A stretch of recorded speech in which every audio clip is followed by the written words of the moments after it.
Hi friend, नमस्कार। मैं विपुल company law update में आपका स्वागत करता हूं। गुजरात आरओसी ने 22 दिसंबर 2021 को in the matter of the निकोशो कॉस्मोडियन इंडिया प्राइवेट लिमिटेड, जिसमें उन्होंने non appointment of the company secretary और delay appointment of company secretary पे पेनल्टी ऑर्डर पास किया है, जिसमें पेनल्टी इम्पोज की है कंपनी पर और डिफॉल्टिंग डायरेक्टर पे। तो आइए देखते हैं केस का ब्रीफ फैक्ट्स क्या है। तो कंपनी है जो गुजरात में रजिस्टर है अंडर द कंपनीज एक्ट 1956, और इसका रजिस्टर ऑफिस भी गुजरात में है। तो यहाँ पर फैक्ट्स अबाउट द केस ये है कि कंपनी ने रीजनल डायरेक्टर ने कंपनी को इन्फॉर्म किया कि it is observe from the record that the transferee company, जिसकी पेडअप कैपिटल 5.25 करोड़ थी एज ऑन 31 मार्च 2005 को, जो फर्दर इंक्रीज करके 27.54 करोड़ एज ऑन डेट है। However time qualified company secretary as per the provision of section 383 subsection 1, जो all company law के जो section है 383A, उसके अनुसार उन्होंने अपॉइंट नहीं किया है। और as per section 203 of the new Companies Act 2013 from the period 31st March 2005 to 31st March 2014, जिसमें ऑल कंपनीज एक्ट के अनुसार, and from 1st April 2014 to 31st August 2014, and also from 1st January 2018 to 31st March 2019। तो ये default है उनका। Further, the directorate has directed to take appropriate action in the matter of in accordance with the Companies Act. It is noticed from the record that company under the record available under the MCA portal that paid up share capital was increased from 5.25 crore during the financial year 2004-05. However, company had failed to appoint full-time qualified company secretary. जब इसको increase किया गया था वहाँ पर appoint नहीं किया गया during the that period 2004-05 to 31st August 2014, and further from 1st January 2018 to 31st January 2019 as per the provision of the Companies Act 1956 and 2013. बाद में उन्होंने एक ज्योति उज्ज्वल नागर को कंपनी सेक्रेटरी अपॉइंट किया for the period of 1st September 2014 to 31st December 2017 तक। Further company has appointed miss Priyanka Martak. तो therefore the provision of section 383A 203 subsection 1 of the Companies Act 1956 or 2013 is attracted on the company for the default from the period 2004-05 to 31st August 2014, and from 1st July 2018 to 31st January 2014, excluding cooling period of the 6 month 180 days का जो cooling period है 6 month का, वो avail करने के बाद under section 203 of the new companies act.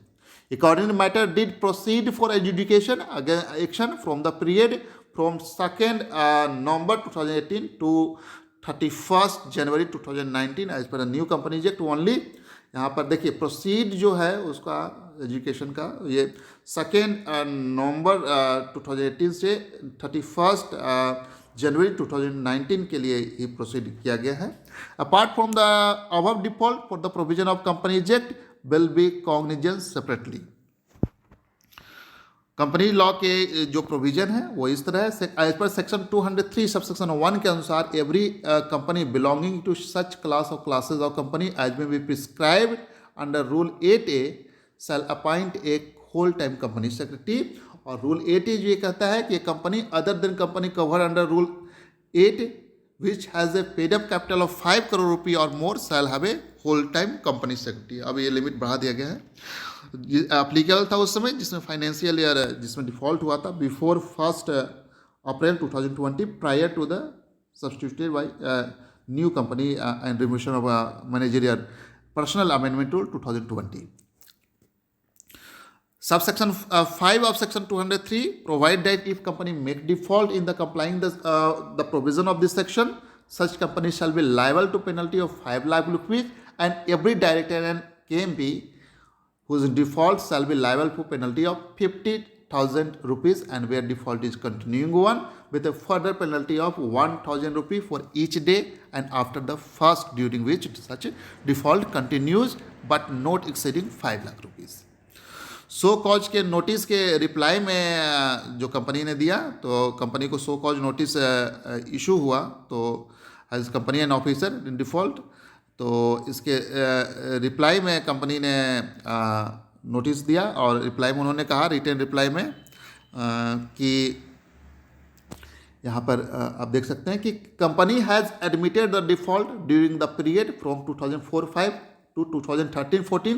तो company ने जो डिफ़ॉल्ट था उसको एडमिट किया है, and further from 1 January 2018 to 31 January 2019 as per the new companies act and rules made thereunder. However, submitted that company was not able to find out suitable candidate within the appropriate time, and also there was shortage of the company secretary in the market.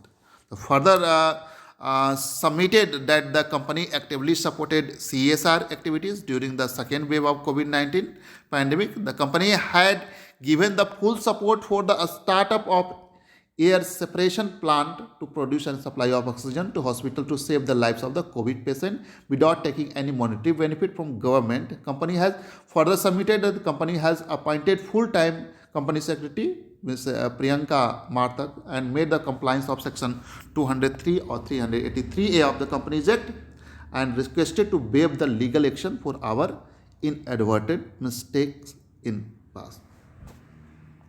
Under the above circumstances, the undersigned has reasonable cause to believe that the company and its officer has violated the provision of section 203 subsection 1 and rule 8A of the company's appointment and remuneration of managerial personnel amendment rule 2014. As the ignorance of law cannot be excused, in view of the facts narrated above, company and its director or officer in default are liable for penalty as per section 203 subsection 5 of the act. तो order में उन्होंने कहा कि while adjudging quantum of penalty under section 203(5), adjudicating officer shall have due regard to the following factors. क्या क्या? पहला कि amount of disproportionate gain और unfair advantage whenever quantifiable made as a result of default, and second amount of loss caused to an investor और group of investors as a result of default, and third repetitive nature of default. इन तीन चीज़ों को consider करते हुए penalty को quantify करती हैं.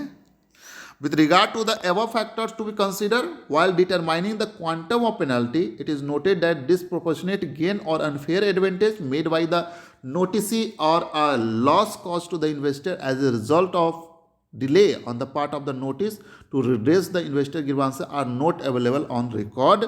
इसको उन्होंने अपने रिकॉर्ड में नहीं पाया कि कैसे इसको क्वांटिफाई करें, क्योंकि ग्रीवांस मतलब इसके कारण जो है to redress the investor grievances are not available in ROC record. Further, it may also be added that it is difficult to quantify the unfair advantage made by the noticee or loss caused to the investor in default of this nature. Further, observe कि balance and on as on balance sheet 31 March 2020 paid up capital of the company is 27.55 crore and turnover is 14.21 crore. Hence the company does not come under the ambit of the small company. लेकिन small company पे भी नहीं है, so that lesser penalty उसको impose किया जाए. तो lesser penalty की प्रोविज़न जो है स्मॉल कंपनी पे अंडर सेक्शन 446 भी अप्लाई नहीं होगा.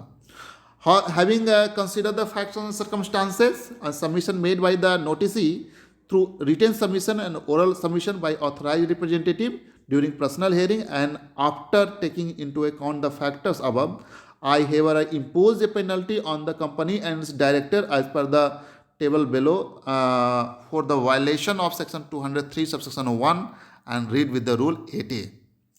ताहिम कहते हैं आरओसी कह रहा है कि penalties commensurate with the aforesaid failure committed by the नोटिसी.